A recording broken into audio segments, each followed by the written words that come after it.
emails from people in the workshop themselves. So email me if you have questions, email me if you have suggestions. Yeah, and let's get started. Okay, so you may have noticed, oh, you know what? Let's just, before I forget, let's turn on this little mouse highlight. I just want to make sure everybody can see that. There should be this little blue highlight around my mouse. This is just to help you see where I'm clicking. If you can see that, just let me know. All right, Trevor, thank you, Ryan. Okay, great. So when you open up ACDSee, what you're going to see is you're likely going to see something like this. ACDSee is especially in manage mode, it is a digital asset manager, and the purpose of manage mode is to help you navigate to your files and then add metadata. And so when I say metadata, what I mean is information like I want to rate my files. I want to add keywords and categories to my files. And then when we have that information attributed to our images, right? So if I have an image that contains now a rating and a keyword, what ACDSee allows me to do is it allows me to internally reference those files. So it allows me to look throughout my entire database of images, essentially all the images that are on my computer, and then produce that image for me. So what we're going to do is we're going to open up our pictures folder here, which is where all of my sort of picture content is, right, that I'm going to be utilizing. And essentially what you'll see is that on my folder tree that is located on the left-hand side here, as I go through, you're going to see that I'm navigating into that folder. I'm navigating through these folders. So what I'm going to do is let's just navigate to this landscape folder for now. One of the things that is unique about ACDSee, and it has been the case since its inception as a digital asset manager. Okay, one of the things that is unique to ACDSee is that unlike other photo editors, like for example Lightroom, you do not need to import your files to the software itself. And what I mean by that is that ACDSee references what already exists on your hard drive. So when I say that, I mean that ACDSee is looking at your existing hard drive and presenting to you that same structure. And to illustrate this, let's just have a quick look at some of the images in our landscape folder here. So I have not done any importing of any files into the software itself. So there's no lengthy import times. That's not needed. I don't need to be constantly moving my files not only onto my hard drive, but then additionally into the software itself. So to verify that this is in fact the case, what I can do is I'm actually just going to open up my folder structure here on my computer. And what you'll see is that if I navigate to the folders section, so the picture section here, and navigate to a landscape folder, you'll see that the contents of my landscape folder matches, in this case, the contents of what I'm seeing in ACDSee. So these two things talk to each other. In essence, ACDSee is looking at your folder structure and presenting a direct replication of that. So this does a couple things. This allows ACDSee to be very fast, okay? So it allows ACDSee to completely remove that import time whatsoever, and allows us to essentially navigate through these folders in a way that is very fast and rather seamless, because it's using already pre-existing information. So when you are navigating to, so when you install ACDSee for the first time and you're interacting with something like manage mode, and you're looking at a folder for the first time. So for example, you have your own set of folders, maybe it's a wedding, series of wedding photography you've done, or it's your own sort of holiday photos or landscape folders, and you interact with that folder for the first time. What you are doing is it's going to add those images. Basically, it's going to create a thumbnail for you. which is what is represented in manage mode in this center preview pane here. It's going to create that thumbnail for you, and that is going to be added to something called the database. So what ACDC will do is it's going to put information like those thumbnails. It's going to put information like ratings. It's going to put information like keywords into the database. And then that is what it uses to essentially interact with those files that makes it quick and effective at navigating. So there's going to be a process when you go to a folder for the first time where ACDC browses those images, sees them, creates a thumbnail for you, and all of this information is getting stored on the database. So with sort of a general understanding of ACDC now, let's actually have a look at what we're seeing. I'm going to hide this panel. Let's hide floating meeting controls. There we go. So ACDC is broken into, let's do it this way. It's broken into essentially 3 different spaces in manage mode. And the first one is one we've already talked about, but it's this section right here. And so this middle section in manage mode is dedicated to presenting you a preview of the images of the folder that you're looking in. It doesn't always necessarily have to be a folder per se. You could also be searching for some sort of criteria. For example, if the criteria of, hey, I've added some metadata to these images like keywords. So if I'm looking up a keyword of, say, Florida, right? And then all of the images that I searched for with the keyword of Florida will be produced for me. But the point is that either way, regardless of whether or not I'm interacting with a folder or some sort of cataloging function, all of that information is going to be presented in the center. So now that we know that, let's look at the other 2 sections. So there's 2 other sections in manage mode. And really the reason why I'm doing this is sort of to demystify what we're seeing here, because when you interact with a new software for the first time, it can often be a bit unwieldy when you're looking at the user interface. So when you're looking at what the actual, what is being presented to you, it can be a bit confusing. So we know that the center is for previewing our images. Let's now draw your attention to the left-hand pane here, which is this folder structure. So this folder structure, this where it says catalog, folders, and calendar there, this is how we're going to navigate throughout not only our hard drive, but navigate also through those different metadata criteria. And so this gives us the ability to search for specific folder structures on our computer, but it also gives us the ability to navigate to things like I just said, the keyword of Florida, for example. And then finally, we have this last pane here. And this last pane represents the area that we're going to be assigning information, assigning qualities to our images. So I have navigated to some sort of folder on my computer. For example, let's say I took photos at my friend Karen's wedding. Well, Karen then I have a bunch of photos of her and her friends at her wedding.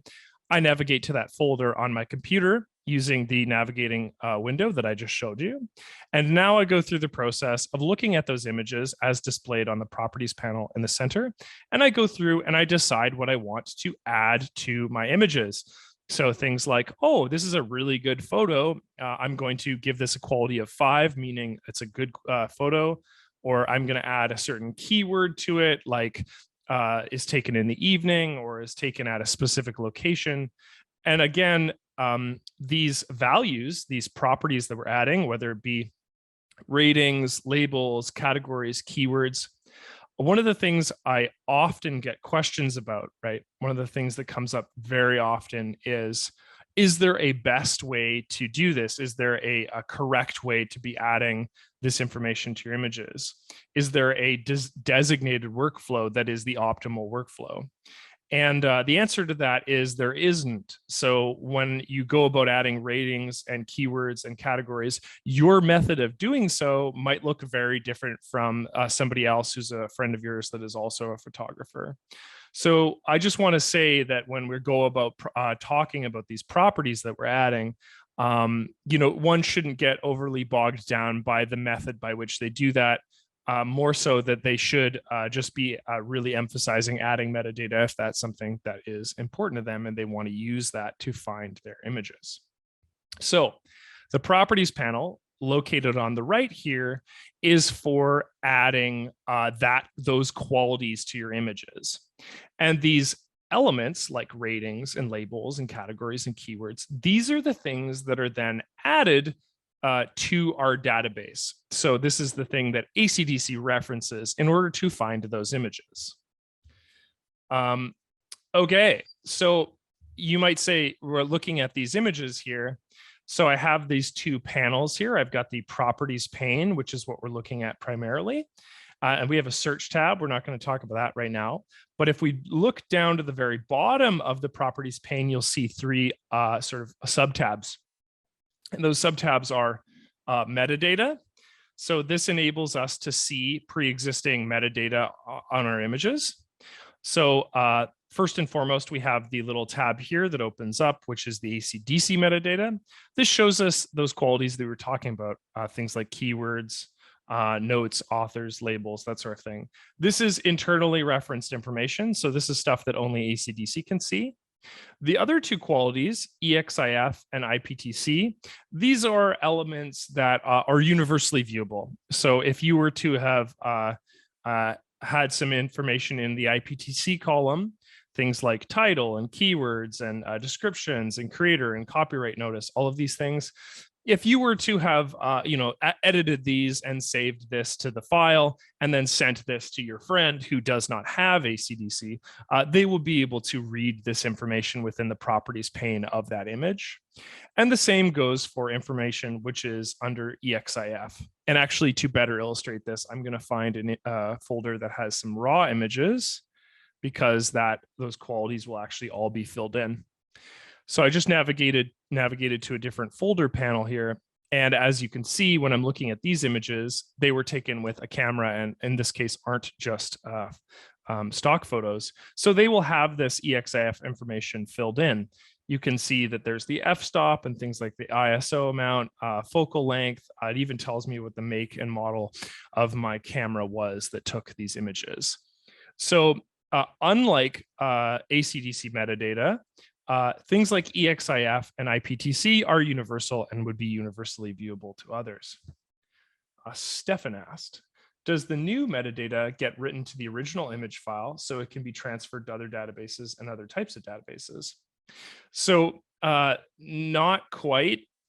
There's two things that can occur here, Stefan, and this is a great question. So when you go to add things like ratings and keywords, etc., to your image, what it's going to do is it's going to add that information to the database.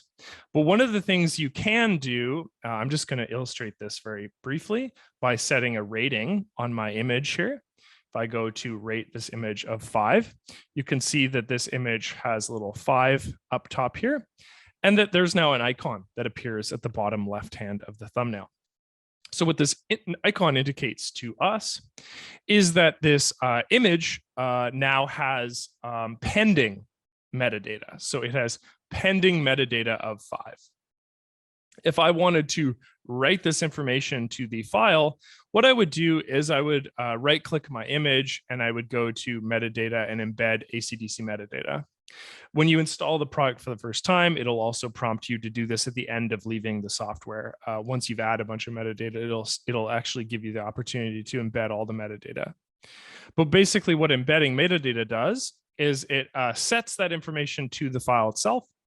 And then that basically enables you to reconstruct the database in the event that your database, you don't remember to sort of convert your database when you install the new software, or for some reason like your database becomes corrupt. So what we often suggest to our users is that we suggest that on the process of them editing their images, yeah, sure, that information is going to be added to this instance of the database, but we also recommend that our users then embed that metadata to their files themselves, which is just oftentimes a simple one-click button at the end of the process. So to answer that question, it can be in both places, depending on your own workflow. Let's navigate back to our previous folder here, and we'll look at, let's see here. This is a folder that has a lot of content, images that have different ratings, images that have different color labels. There'll be also some categories and keywords applied to these images. And we can verify that by going back to the properties panel. And I believe if we go to the organize panel from the metadata panel here, we can see a couple of those things. So let's take a look at our third image in this list here, and let's showcase to you what metadata I have previously added to this image. So there's a couple different metadata items. This image has been tagged. This image has a rating of 4. This image has a label of yellow. This image has a category of nature. This image has several keywords. As a keyword of fall, forest, nature, ocean, spring, etc. And so what this means is now that I know that this image has these qualities that I've added, what I can do is I can bring this image up and images up that contain these same qualities. So let's draw your attention now over to the navigation window, this window on the left here. And instead of looking in the folders directory, which helps us get to different folders on our hard drive, let's instead go to the catalog panel. And what the catalog panel will do is it'll allow us to bring up a list of images, but this time it will be bringing them up based on the qualities that we've assigned in them. So if we click nature, for example, a list is presented to us that where all of these images have the category of nature. If I was to go down to keywords, for example, and click on something like, let's see, ocean, all of these images have the quote unquote keyword of ocean. And some of them, I think in this case, like the images of the forest and stuff like that, that was merely to illustrate that keyword less than it is actually a good keyword per se for the image. But as you can see down at the bottom here, there's lots of images of ocean. If I go to buildings, there's a whole listing of different buildings. Now, these are being presented to us in the preview pane, which is in the center here. Something that's very important to note, okay, is that the location of these images on my hard drive is not changing. ACDC is merely bringing these images together and presenting them to me in the preview pane based on their qualities that we have assigned. But these images may have varying areas on our hard drive. And so this is a really valuable tool because it doesn't change the location on the hard drive. It enables us to actually assign information like keywords and categories and things like that. And then we can reference those by pulling them all in the same place based on the qualities that we're looking at. I just want to make a moment to ask that everyone understands that. I want people to make sure that they understand that cataloging or looking at these qualities doesn't actually change these images' location on the hard drive at all. Thank you for the confirmation, Alan and Paul and Susanna. It's really important, and it showcases a real power of the software that adding this information to the database now allows me to sort of search for specific things. So yeah, and this is essential because you might have images, like I said, your workflow might be to do this. I've taken a bunch of images at a wedding, right? I've taken a bunch of images at at a client's wedding. And what I do is one of the very first things I do is I'll copy those images basically from my camera or something like that. And I'll put them in a folder on my hard drive. And then what I'll do is I'm going to bring it up in ACDSee. I'm going to go navigate to that folder. It's going to browse those images. It's going to create those thumbnails that gets added to the database. And then what I'm going to do is I'm going to use a whole bunch of keywords and categories that I've created to sort of categorize these images. And then I'm going to rate them.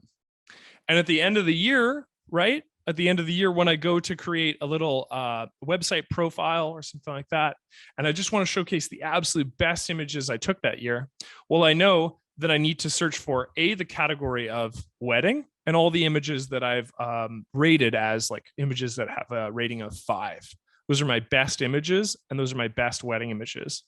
So then what I do is I can just simply use those images, right, that I've brought up with the cataloging function, and I'll, copy and paste them, put them somewhere else, and I'll essentially use those items when I give them to my web developer. I'm going to say, hey, these are the images that I want to feature on my my website. And because these are the best ones I have for my wedding photos. So over a year of taking photos, I've put them on my hard drive, and then I've gone through the process of rating and categorizing them so that at the very end of the year, I can update those things. I can update them on something like my website. So it just gives you an example of just a simple example of why rating and categorizing might be useful to you. There's tons of other things you can do in manage mode. We're going to be moving on to develop mode to talk about develop mode, but a couple things that I just want to highlight. Okay. So one of the biggest things we can do in manage mode is we can apply batch developments. And I guess what we'll do is when we go to make developing changes to an image, we'll talk a little bit about that. But what batching does is it allows us to make a ton of adjustments to all of the files in a folder at the same time. So it allows me to rename all my files, allows me to resize my files, allows me to convert the file formats, it allows me to rotate them, and most importantly, allows me to batch develop them.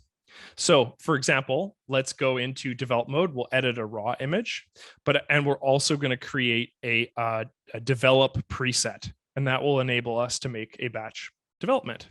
But what that would enable us to do from an example point of view is, hey, my client, right, wants all of the images in color, but they also want all of the images in black and white. They want to provide these wedding photos in both. So what this enables me to do is quickly select all the images in my folder, create a batch preset that converts the images to black and white, maybe adjust the levels slightly, maybe the curves, that sort of thing, and then just produces those when we go to make a batch development. So then we have both of those sets of images. We have the color images, we have the black and white images, and then I just zip those down and essentially provide them to my client. Okay, so that's a hugely popular and a powerful element of manage mode. Okay, so let's navigate now away from manage mode and let's talk about develop mode. But before I do, let me answer this one question that just popped up.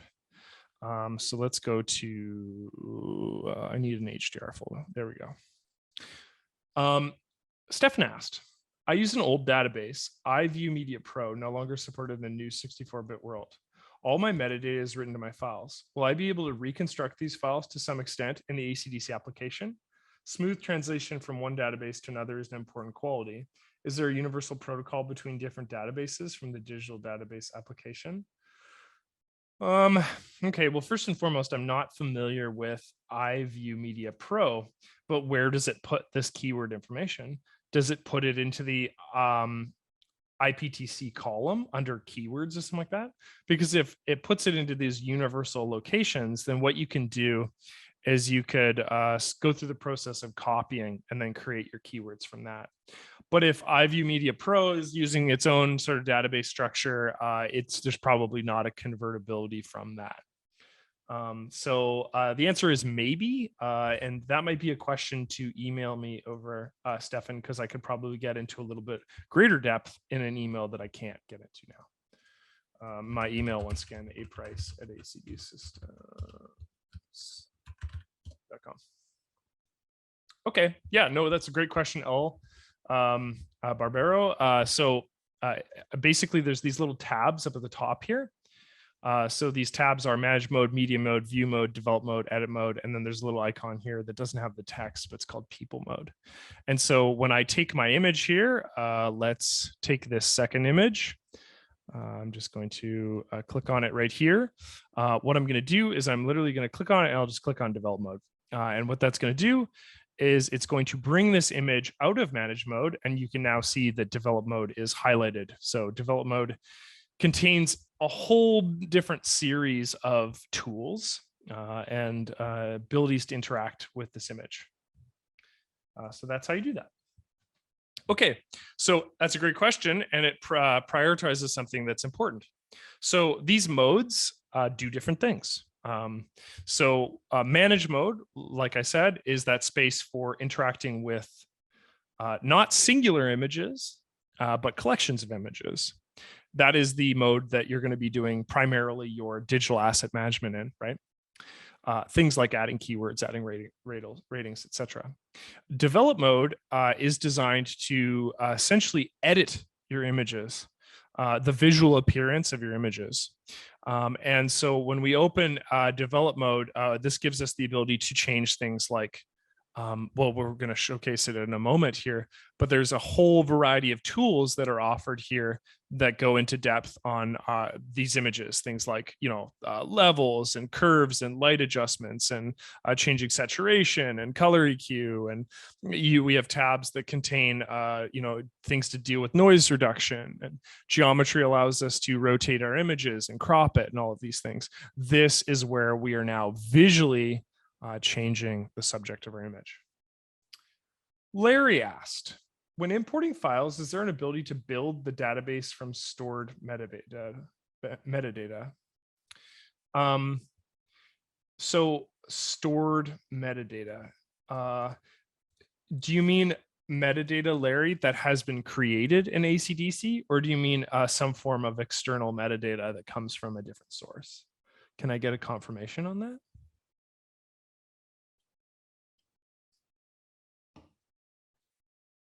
Okay, that's a great question. There is a way to do that.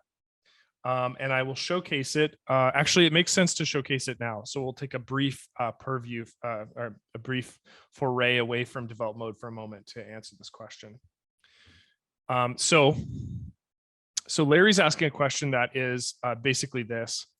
He wants to reconstruct his database using the metadata that he has embedded to the files.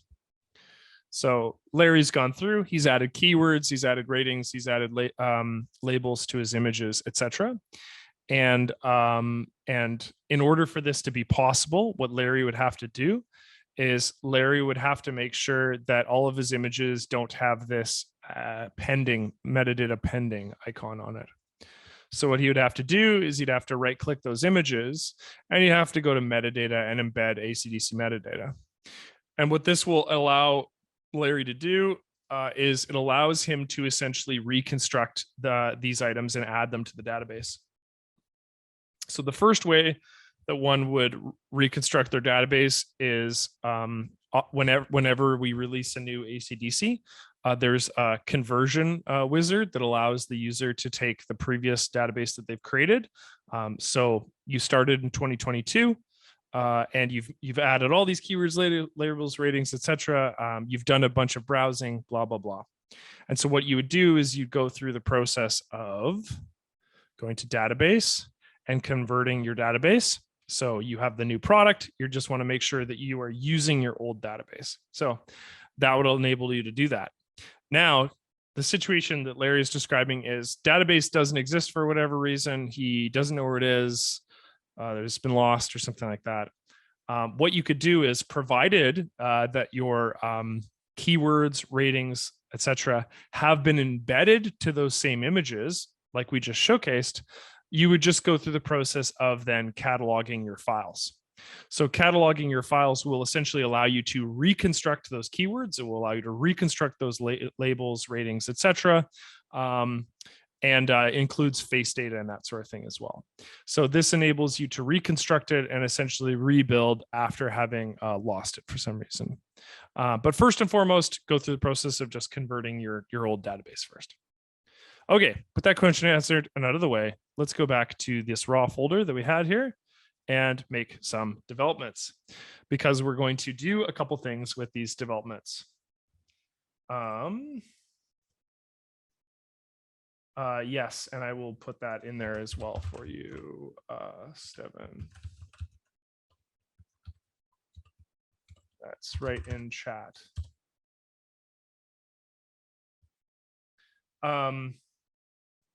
Okay, Barry, I'm there. People are going to have questions that pertain to things that come up during the workshop. That one pertained to some things that we talked about during manage mode. So I'm absolutely happy to take a step away from develop mode to talk about that for a moment, and then navigate back to develop mode. This is in fact a workshop, it's live, and people have questions that come up during the workshop, so we answer them. Okay, so Now that being said, back to develop mode. So like I said earlier, develop mode is intended to change the appearance of your files. So let's just make a couple of very simple changes to this file, starting with some geometry changes on this image.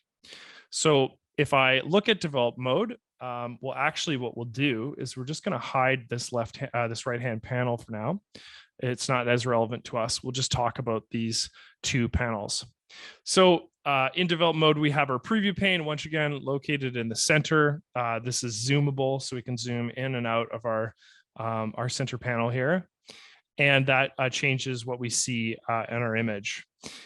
Then there's also something called a film strip located at the bottom. And what a film strip does is it showcases to us a list of all of the other images that are contained within the folder that I navigated to. So this film strip represents that same folder that I navigated to when I was in manage mode. So I can navigate to all these different images and it'll bring up different photos based on me interacting once again with my images. So this film strip down at the bottom is just to showcase that. You'll notice that there's a little info palette, which contains information like the dimensions, size of our file, current f-stop that you used, etc. And then most importantly, on the left-hand side here is what is contained within basically the edits for this image, the things that we can change to this image. So let's go into geometry. Let's crop this image and we'll do some rotating because it's actually not totally straight on the horizontal plane here.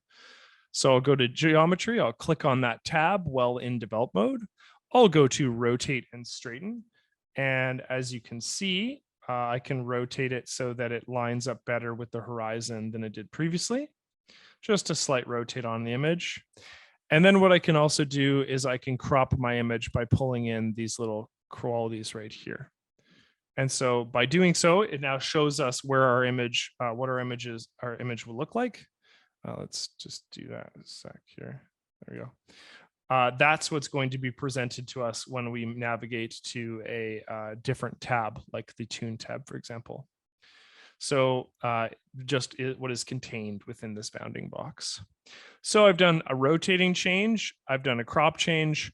And as you can see, I am now seeing some icons appear on the right here that shows to me that these have been altered in some way. So this blue icon indicator here represents the fact that this is now changed in some way and I've edited these qualities. What you'll also notice is that there's this little icon that appears to the left of that blue icon there. And that showcases to me that I can, if I wanted to, reset the qualities of my crop. So by clicking on that, it zooms it outwards and I can go through and reset it at any point. So that little refresh icon will fundamentally change, essentially revert back to its original criteria. If I navigate away to Tune, so the image is then zoomed in on this particular place and it doesn't get rid of what is cropped, but it essentially zooms in on the space that we're looking at. And it's going to be treated, the center area here is going to be treated as our new area of focus when interacting with other tools. So that's interacting with geometry, and now we can navigate to Tune. One of the things you will also notice is that the little geometry tab at the top here has a little blue icon that once again indicates some degree of progress or completion in that area. So geometry now indicates that there's changes that have been made, and I can go through and I can update these at any point if I want to. Develop mode is fully non-destructive. So when I say that, what I'm meaning is that when we make changes in ACDSee, we can update these changes. We can refresh these or undo these changes. We can also restore these images to their original qualities at any point. So these adjustments are fully non-destructive and are never considered final on the file themselves. Other modes like edit mode, when we talk about that in the future, there are elements to edit mode that are destructive, and there are elements to edit mode that are not non-destructive. But develop mode is always a non-destructive way to go about editing your images. Now, where are those edits saved? So when it comes to writable files like JPEGs, PNGs, ACDC writes the information that changes those files directly to the files themselves. So it provides, there's essentially information that's stored within the JPEG that ACDC will save that information that to the file, and then it will be written, in this case, directly to the file. So information like rotate to this degree or adjust the saturation to this degree is then written to the file. For images that are raw files, so for images that are taken from your camera, like your Sony camera, Sony has its own proprietary file type, and it is produced as a raw file. Now, ACDC and all editors, developing editors, right, can't edit directly to raw files. So what ACDC does is it creates a sidecar file that contains those edits. And then ACDC will reference that sidecar file when producing those changes to that raw file. So it will reference that sidecar file when you go about the process of engaging with that raw file. So there's two different workflows here. None of these you'll really see necessarily. I'm just sort of breaking down how it works. But JPEGs and PNGs, the changes that you make in develop mode, written directly to the file. And then for raw files, basically your camera files, those changes are written to something called a sidecar file. And then ACDC will reference that sidecar file when presenting you the changes. So I've done these geometry change to my image. Let's just navigate in Tune here. And what I'm going to do is I'm going to go to Light EQ. Let's make some changes to the lighting in this. Let's maybe bring up the shadows, bring down the midtones, and we'll bring down the highlights. And so that changes the image like that. The mid-range area here, at the mid-tones of our image, but the sort of center area of focus is now in better view and not as foggy. And as you can see, once again, this now is active, which means that changes have been made to that area. We can go to white balance and we can increase the temperature slightly. So I can make it a little bit more yellow than it was previously. And then let's do something like maybe we can go to our general tab and we'll just increase the vibrance in our image slightly. Maybe I can increase the clarity as well.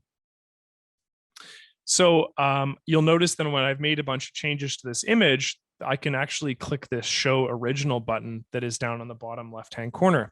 This Show Original button, when held, will showcase what the original image looks like, followed up by the adjustments or the changes in this case. Earlier, when I mentioned in Manage mode that there is a potential to batch my image, okay? So it can make batch adjustments to multiple images at the same time. What I mean by this is in order to do this, we need to create in develop mode something called a development preset. This is super powerful. And so I really want to put a lot of emphasis on this just because it showcases some real strong things that we can do to these images. But before I do that, let's just save this image. Oops, I didn't mean to click on that. I'll just click done, save, and it'll navigate us back to that original manage folder once the development is complete. And if we have a look at our thumbnail, I'll see a couple things will have changed. My thumbnail now represents the changes that I made to this JPEG file here. But the other thing you will see is that on the bottom left-hand corner here, there is an icon indicating that this file has now been developed. So that icon references that there are development changes that have been made to this image. So if we close ACDC and navigate away from this image, if I go into a different folder or something like that, I'm interacting with something completely different. And then I come back to that same folder in the future, those same developments will be held within that file. And once again, this is where this is considered a non-destructive process. So if I go back into the same image right here, bring it into develop mode by clicking on develop, you will see that those same criterias that we changed, aka the saturation, the vibrance, the clarity, the white balance, the light EQ changes, in addition to the geometry changes, are all held and therefore still editable. Let's save a preset. So I'm going to click on this cogwheel here, and clicking on the cogwheel, it enables me to save a preset. So I can click on the save preset button here. And what this will enable me to do is save the geometry changes, save the tune changes, and then apply them to as many images as I want. Now I can go through and I can click the exact changes that are referenced by this panel here. In this case, I can go through and I can click on the white balance change. I can click on light EQ. Let's say I can click on my rotate and straighten. I can click on my crop. But if I have no omissions from the developments that I've made here, it's faster to just click select all. In this case, it'll just know that there's no adjustments to color Q. There's no adjustments to soft focus. I've not made any repair changes. I've not made any detail changes to this image. So it will treat those fields as blank and essentially do nothing to them. So it's faster for me to just click on select all. And in this case, I can name this preset so I can apply it to other images.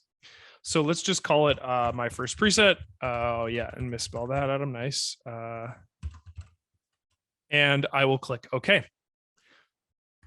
So, it already exists. Oops, my second preset. And click OK. And that will be saved essentially as a preset now. And then we can reference this when we want to make these exact adjustments to new images. So that preset is created. These adjustments are made to the image. Now, if I wanted to provide this image to a client, especially if it was a raw file, for example, I would want to save this image as a TIFF or a JPEG or something like that that I'm going to present to my client. But in the meantime, let's navigate away back to manage mode.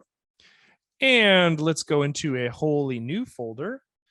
Let's go into, sure, this test folder. Yeah, why not? Let's go into this test folder. I'm going to restore these images back to their original qualities. I will select A or Control A to select all the images within this folder here. And then what I'm going to do is I will go to batch and I will go to batch develop. And then when I navigate to batch and batch develop, it gives me the ability to find that my second preset that I just made. As you can see, you'll see it right here. And then what I can do is I can run this preset on my images. So this will create those adjustments on my images. So let's just to go, not for this to go too slow, let's just select these images, navigate to this, my second preset, and I will click on that and I will develop those images based on the contents of the preset that we saved. So when I click develop, it's going to go through. One of the things you're going to notice is that that development icon will appear on the top left-hand corner of my images. You're seeing it show up there. And now I know that these images have all been developed with that same criteria. So this is where this gets really kind of cool. So these images are now fundamentally developed. Now, again, keep in mind, I can right click, I can go back to restore original on these images, or I can go into those images and undo them at any point using these refresh buttons. But when I navigate to this image in develop mode, you'll see that those criteria are there. I have made that development change. I have changed the geometry of my image. I have changed the general panel of the vibrance and the clarity. I have changed the white balance. I've changed the light EQ. Those adjustments have now been applied to the first 10 images in this folder, right? That's a hugely powerful function to apply to our images. Super fast, super effective.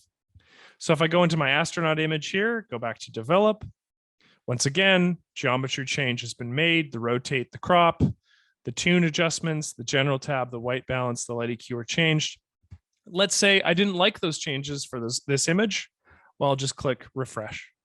It'll bring it back to its original qualities, navigate to manage mode, save my image, and it's done, right? Or like I said, right click the image, go to process, restore to original, and it'll restore to its original qualities. Hugely powerful tool, batch development. Okay, let's make sure I got some of these questions here.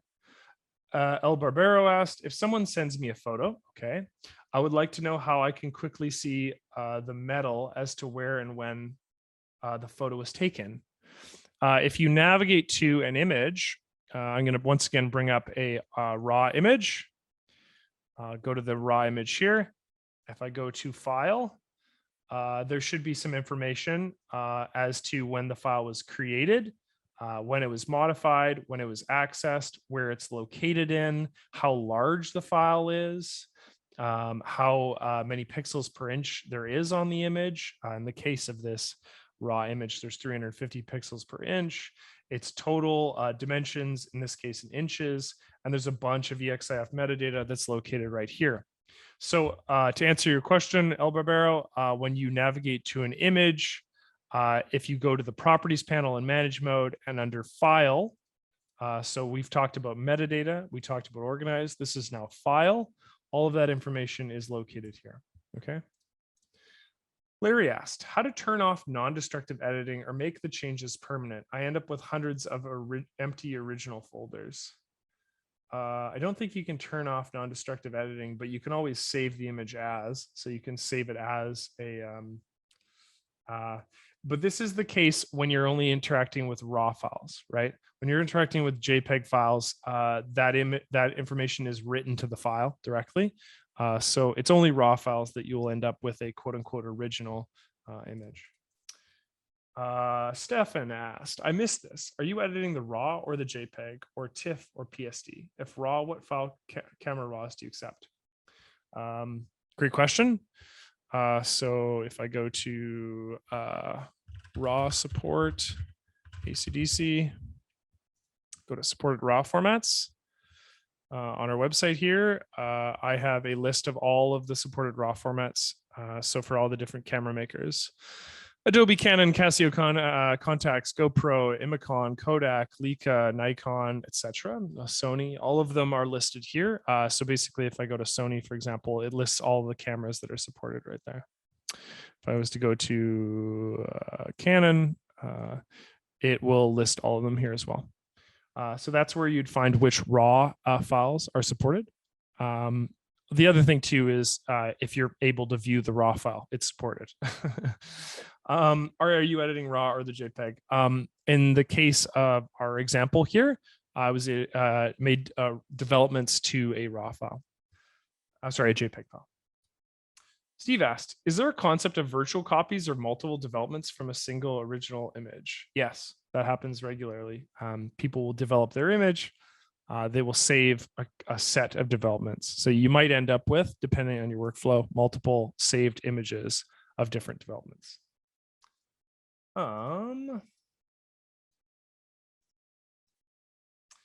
Please repeat or write down your contact information. I'll write down once more. I will make sure to systems.com.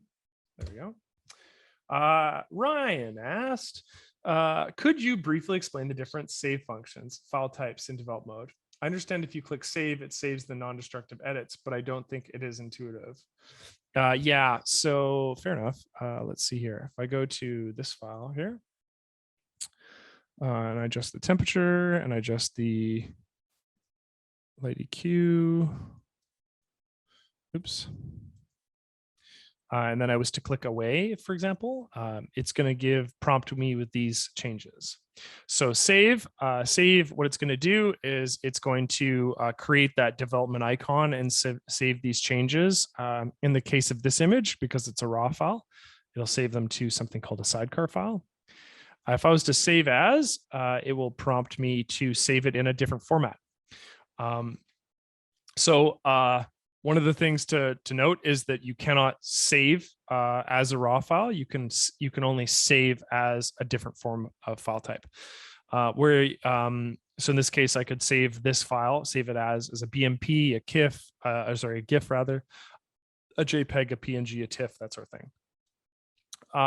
Then I can discard the edits entirely. So I can click on discard, and it will treat it as if I've made no changes to the image whatsoever. And then what I can do is it should be able to cancel. So move it back into my setting there, section there.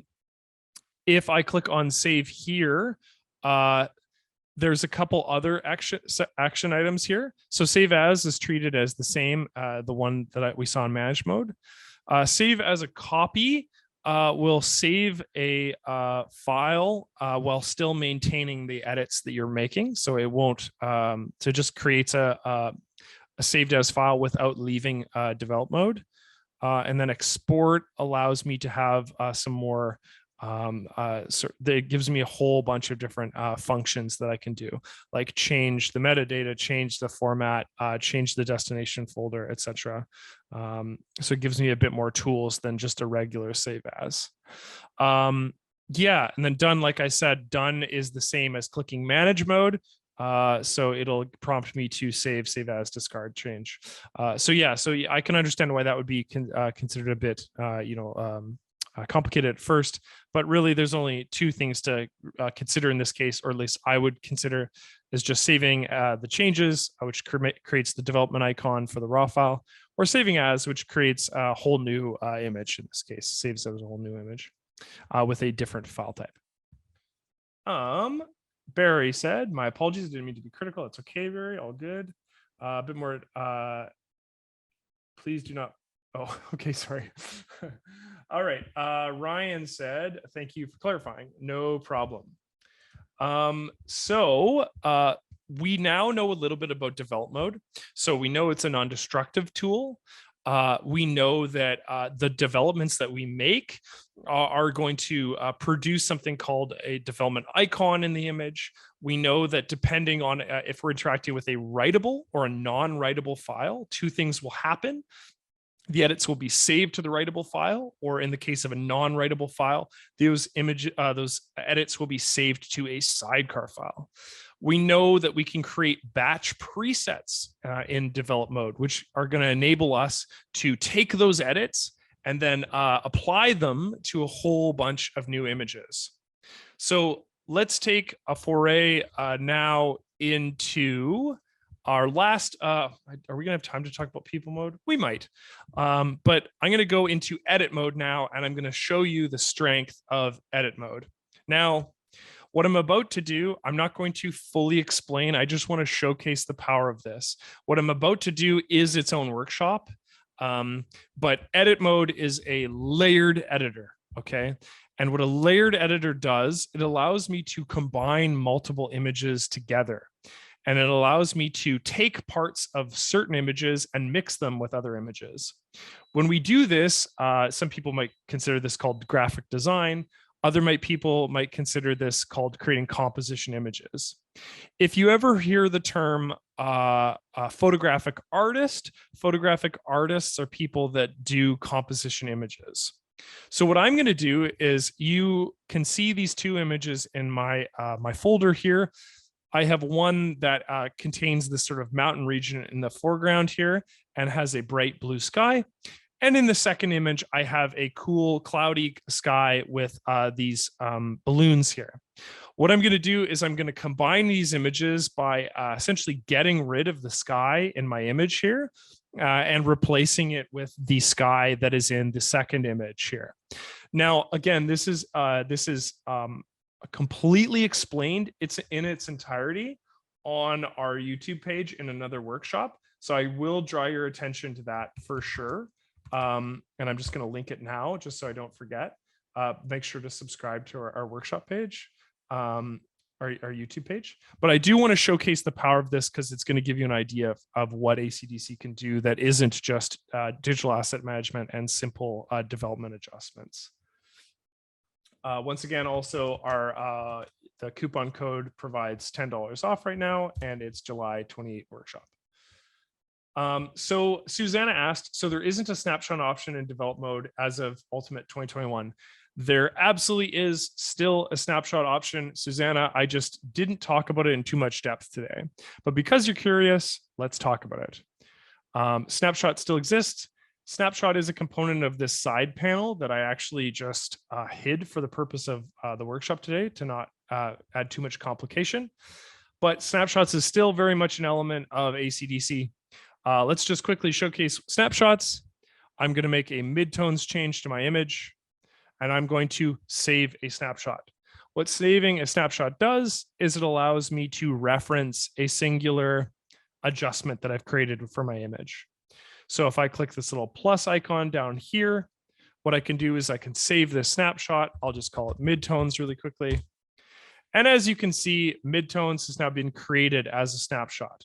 Now on its own, this doesn't make a lot of sense, but what I'm about to do right now will showcase what it means. I'm going to reset my changes.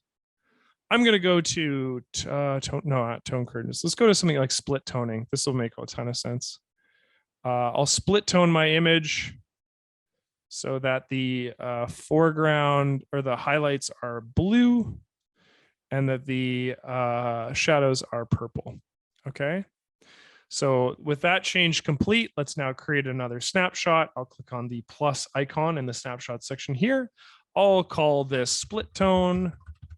And now what this enables me to do is it enables me to filter between these two edits seamlessly.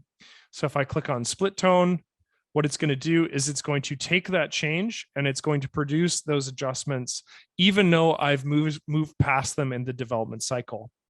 If I click on midtones, it's going to replace the split tone, in this case, with my midtone adjustment. And maybe what I'll draw your attention to is look at these icons as I click on these. So when I click on the split tone box pops up with the deactivate this group. And it changes when I click on the midtones, which now pops up in the light EQ. So snapshotting has not been removed in 2022. I'm sorry to have shown that, Susanna. What I was trying to do is not overcomplicate the UI and have people unclear about what was going on. So that was why I hid that right-hand panel there. Now, if I navigate to manage mode, what you'll see is that when I have created snapshots on an image, you'll see that the snapshot icon appears on the bottom left-hand corner. And what this indicates to myself and to people like Susanna is that the snapshots that they've created on their development is now contained within that file. So those snapshots are now saved to this image and are internally referenceable within the image itself. Notice that when I open up this in develop mode, the split tone and the midtones come back up. It showcases those snapshots there. Okay, so thank you for that little diversion for a moment. Let's now go about the process of creating a composition image with these two images.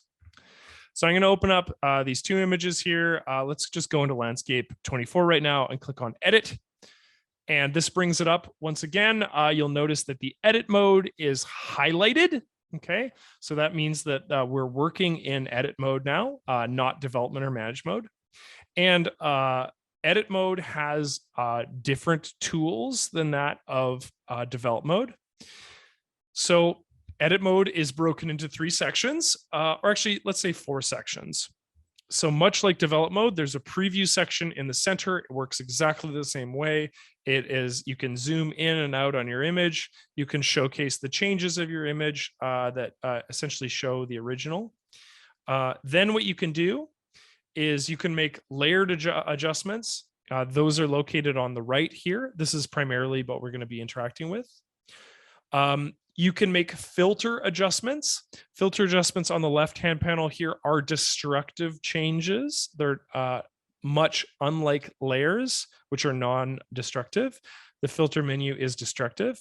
And for the purpose of this workshop, I'm actually going to hide that menu because it's not necessary. And then lastly, up on the top here are the actual tools themselves. So these are tools that enable you to change this image in some way.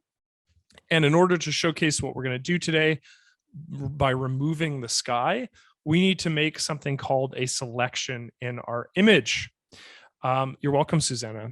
So what I'm going to do is I'm going to click on something called the brush selection tool, which is a part of the selection tools up here. And then what that is going to enable us to do is it's going to enable us to make a selection of the sky in our image. So what I'm going to do is I'm going to click on that tool, and as I select, you can see that this red overlay comes up, which showcases where I've brushed. This has now been added to my selection.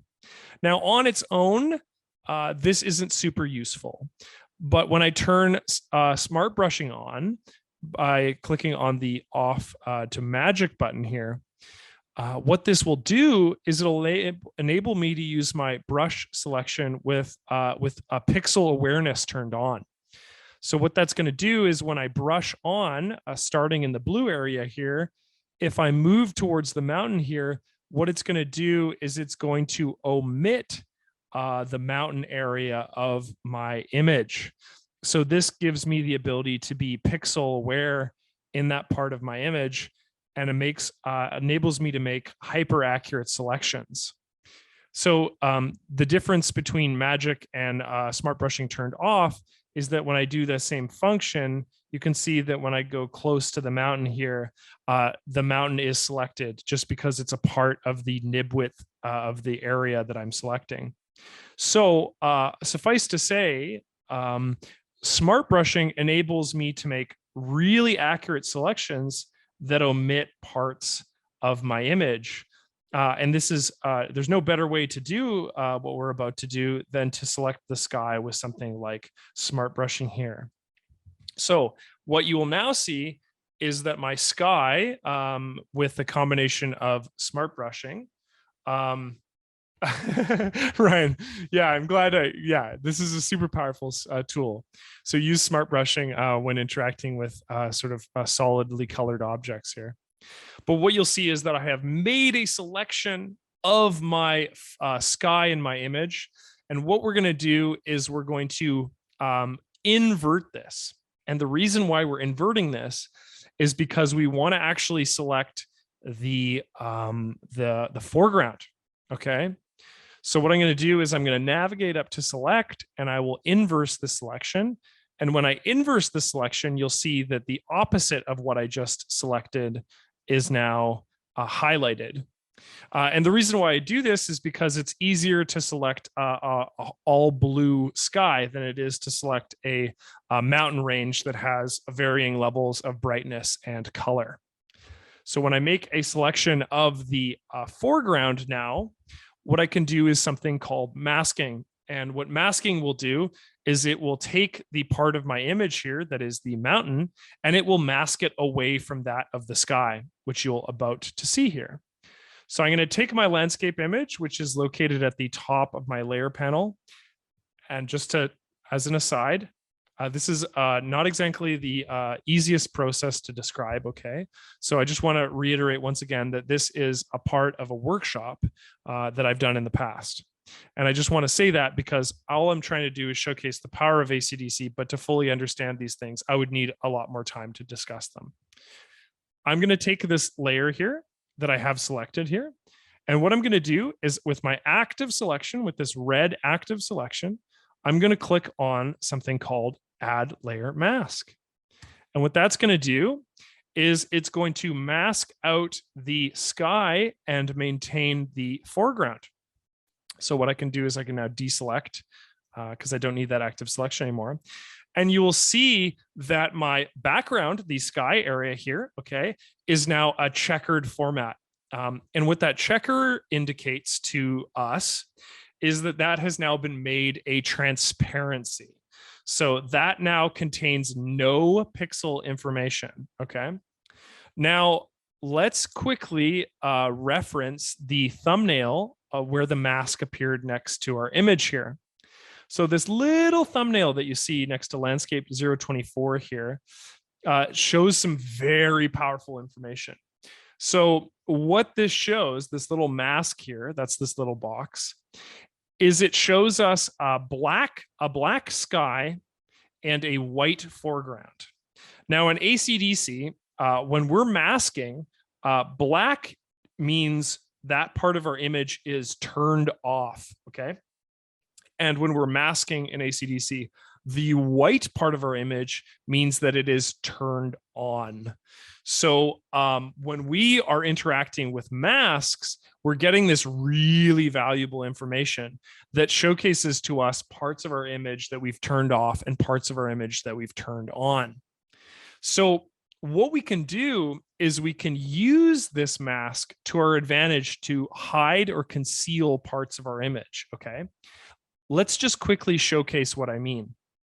I'm going to click on the mask itself, and this is important that I'm not clicking. Thank you so much, Susanna. This will be on YouTube, like I said, so find it there if you want to watch the rest of the workshop.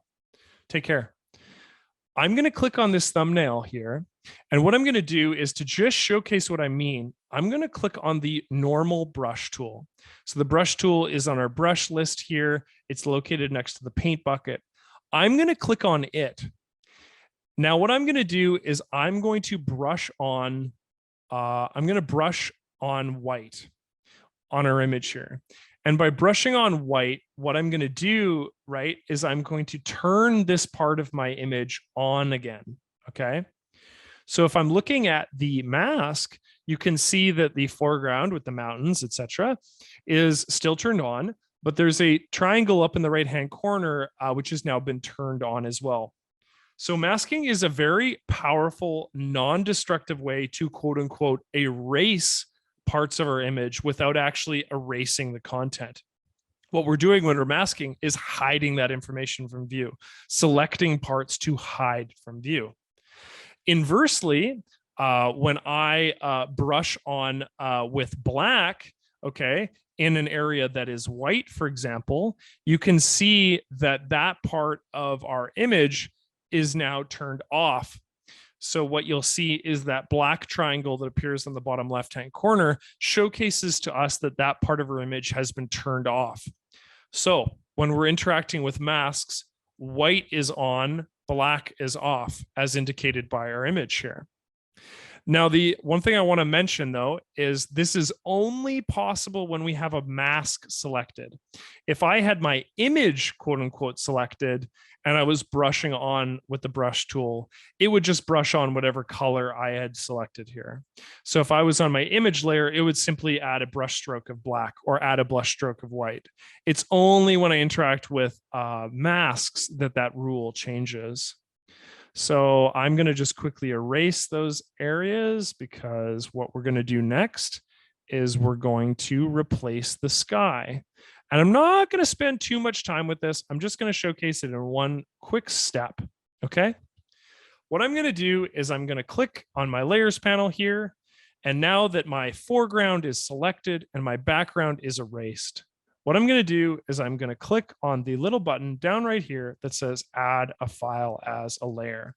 And so when I do that, I'm going to navigate to the folder that I had earlier that contained these. This one, I think. Yeah. I'm going to find my image that contains the balloons, and I'm going to click on open.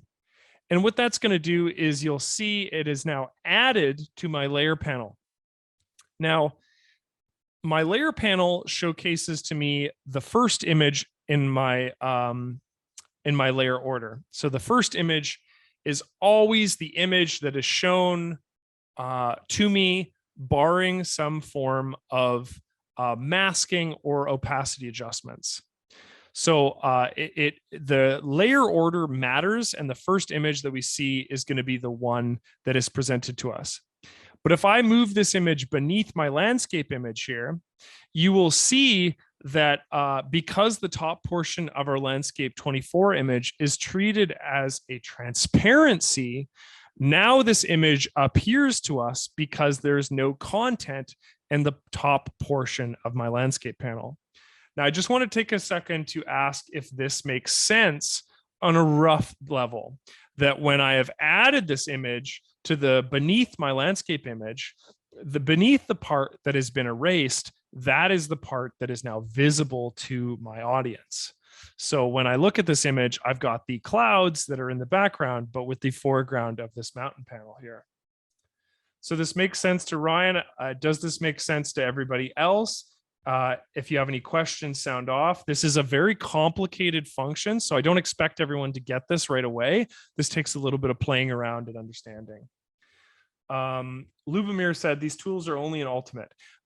That's correct. So layers in edit mode is a function of Ultimate. You won't find it in Pro or Home. Woodburn said, thanks, Adam. Got to go, but we'll follow you up on YouTube. Awesome. Ellen said that it makes sense. I'm glad. Jake's got it. Paul says it makes sense, though it does take some practice to get right. Totally appreciate that. This does take some practice to get right. David appreciates the feature. Gary, awesome. Yeah, I mean, Magic Brush is a really powerful tool on its own. It's not the only tool that makes selections easier in ACDC. There's a lot of selections functions, like, for example, channel selection or luminosity selection that make selections in ACDC much easier. So with that being said, I've taken up over an hour of your time. We're looking at about an hour and 15 minutes since the start of the workshop. I probably will not have time to go over the features of people mode in any reasonable way, but hopefully this gives you a good background into manage mode, develop mode, and edit mode, what these tools are offering that provide real digital asset management functions within the software. What I'll do is I'll do another workshop on people mode next month. So if you want to participate that, simply go to our website, sign up for our workshop. In order to sign up for a workshop, you will go to our acdc.com. And then if you click on the little community tab here, when it loads, there's a little section. Oops, didn't mean to do that. There's a little section called ACDC workshops. They always are listed here. Otherwise, you'll get an email inviting you to them as well. But that covers manage mode, what you can do, how you can navigate to files, what kind of keywords you can add, what kind of development functions enable you to batch and make presets and screenshots like we covered, and gives you a very rudimentary understanding of layers and masking and edit modes, some really powerful features that enable you to make hyper accurate selections and then make compositions with those tools. You're most welcome. Just a reminder, everybody, if you are planning on upgrading or you're planning on changing your trial to actually owning ACDC, use the coupon code July 28 workshop because it saves you $10 at our checkout. If you want to know more, like I said, please, we'll be doing a couple more of these trial-oriented workshops in the future for you. So this won't be the only one if you still aren't sold yet and you need more information on ACDC. And then also, once again, please email me if you have any questions or comments. My email is aprice@accsystems.com. If you have any questions, if there's something I couldn't answer in the workshop, please email me and I'll try to do my best to get to it. And then what else? I don't know. Have a great day. Probably that too. I'll stick around for a bit while you guys are hanging out. I'll try to answer some comments and stuff like that and questions people have. But the workshop is formally over. Thank you so much for participating. Like I said, please use our coupon code July 28 workshop when you go in checkout if you'd like to get the $10 off. Paul, you're most welcome. Dale, thank you. Ryan, thank you. Yeah, catch you in the next one as well. Gary, awesome. Cesar, thank you so much. Stephen asked earlier, how well does ACDC keep original files linked? In a folder has its name altered, can the application still keep an image file within that folder linked? Good question. I mean, so if you have it in a folder, Stephen, and you've altered the name, yeah, so let's just do it. I know what you mean. So if we were to take this image here, so this actually is an image I found on Unsplash, which is a sort of like a stock photo website. If I was to take this image, right? Okay, and let's rename it. Basketball hoop. So so that name is now changed. So if we go into our folder structure here, if I go to pictures and I go to grayscale here, you'll see that my image name is fundamentally changed in the folder structure as well. So that was a permanent change that ACDC made. Now, if I was to take this image, okay, let's go to my folder structure, and I'm just going to move it to pictures altogether. So not only is its name changed, but I'm moving it to a whole different folder by clicking and dragging the image to the pictures folder. Let's navigate once again using folder structure to the image. And you can see that, so they're located in my folder structure here. You can see that basketball hoop has been moved out of the clouds folder, I believe it was in. And same with this other image here. So how does ACDC remember? Like I said, it works directly off the hard drive.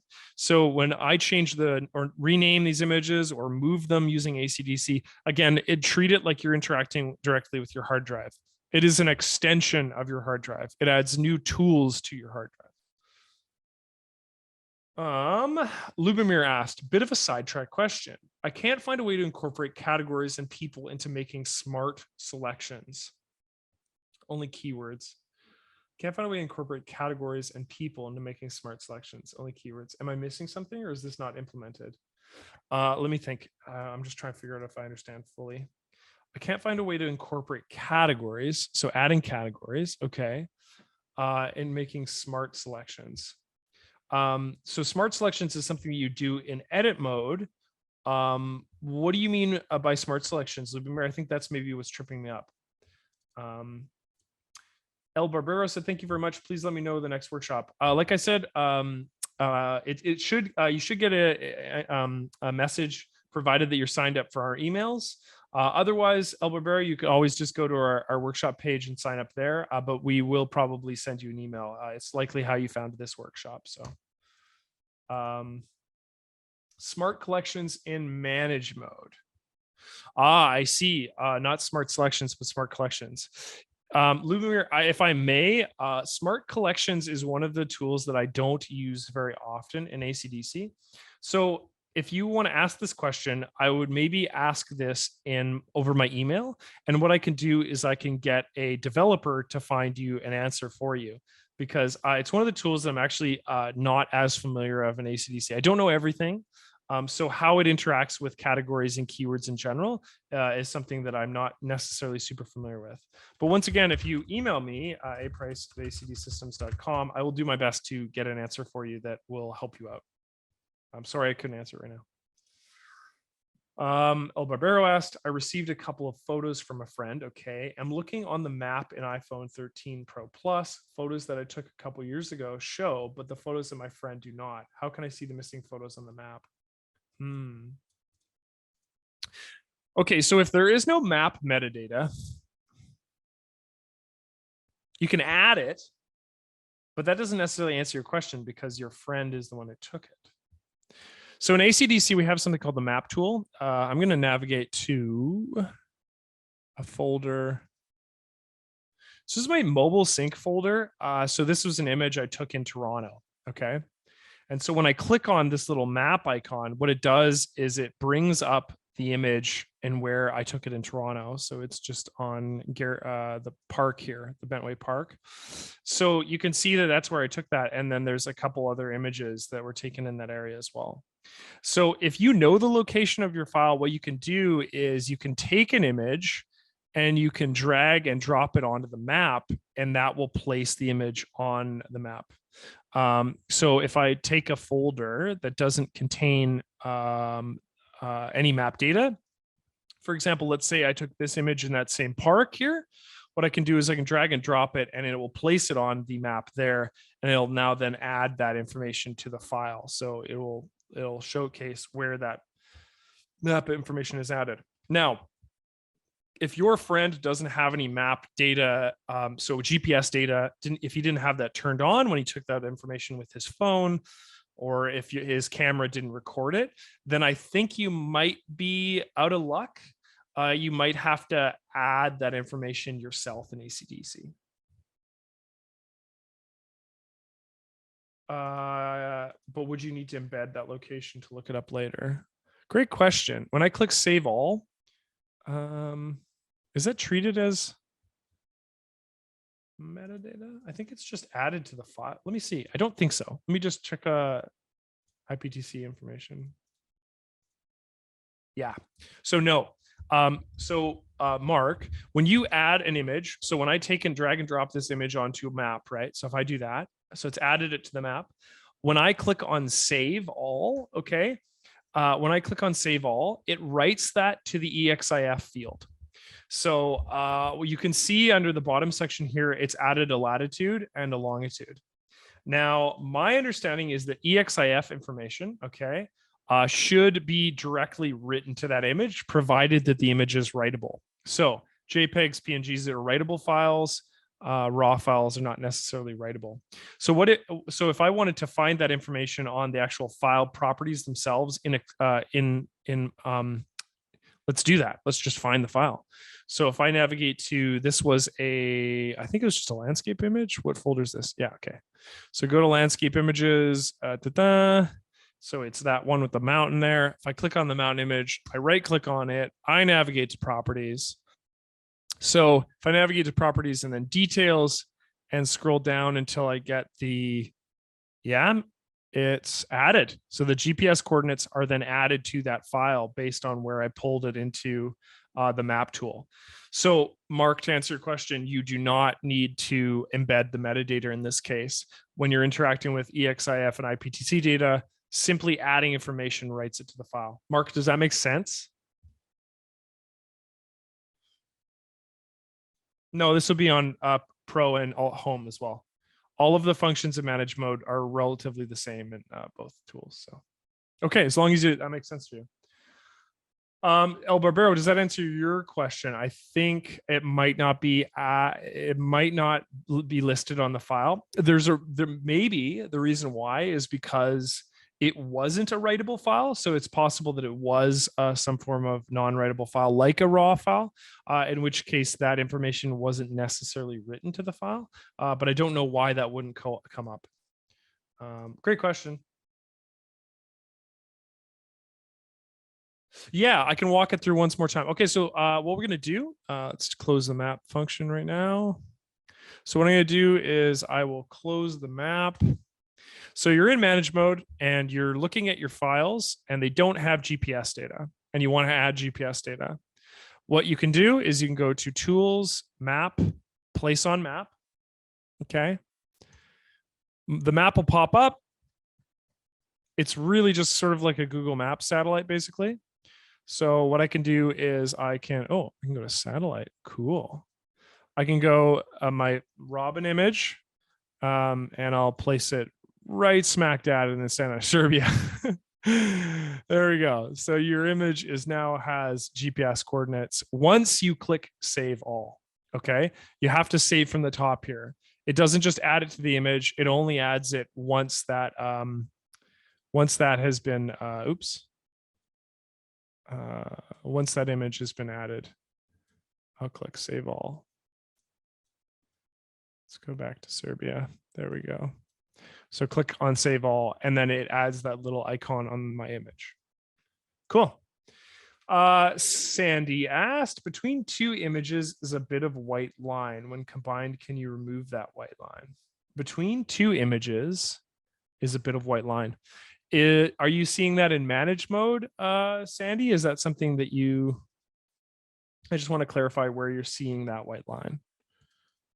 Is that something that you saw in edit mode when we were in edit mode? Just sound off. Picture with edit, yes. Okay, so we were in edit mode. Let's go back to that one image that we had. So it was the clouds image. I know what you're talking about. I know exactly what you're talking about. Yeah, let's go to that image. Okay, so when you've made a selection, right? So the white line that you're referring to is on the edge of the mountains, correct? So that's a selection issue. So you can delete it by, oh my God. Okay. I'm going to select my sky using magic again. I'm just going to quickly do this. Okay. Do it as fast as I can. And there's that little white line you see that runs the edge of the selection. And what this is it's not a failure to select. It's just showcasing where the mountain touches the sky. And this is something that you can remove through a refinement process. So I've made a selection of my sky, Sandy. I'm going to go through the process of inverting it. Okay. Pay attention. This is where it comes in. If I go to select and I go to refine, okay. Refining your image will allow you to shift the edge inwards.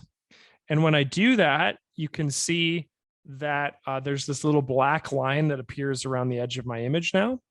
So this black line will allow me to hide that white line. So I'm shifting my selection inwards. And so now you can see that my selection has been shifted slightly inwards. And what I can do is I can add the mask now as I would normally. And I can just brush on any part of it that I missed, for example. Like that. And then when I go to add a layer beneath it, so in this case, we can just add a blank layer and I'll fill that blank layer with a color. Oops, I'm going too fast here. I'll just go to fill it with pink. So I'll fill this blank layer with a color. And now what you will see is, I mean, obviously I did a poor job selecting this area and right here, but what you won't see is that line. That white line will now not be present. And the way to do that is by refining your selection before you've actually made your mask. Sandy, does that make sense?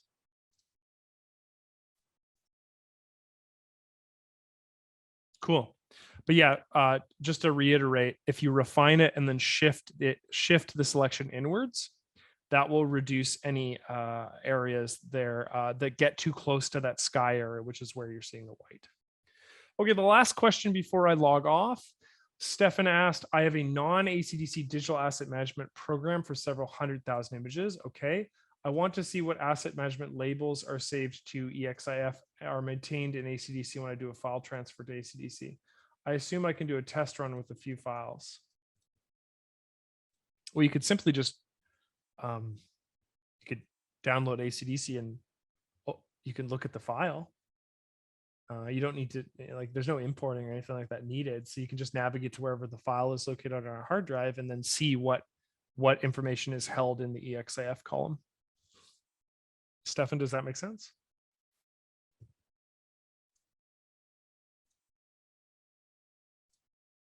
But that definitely is verifiable.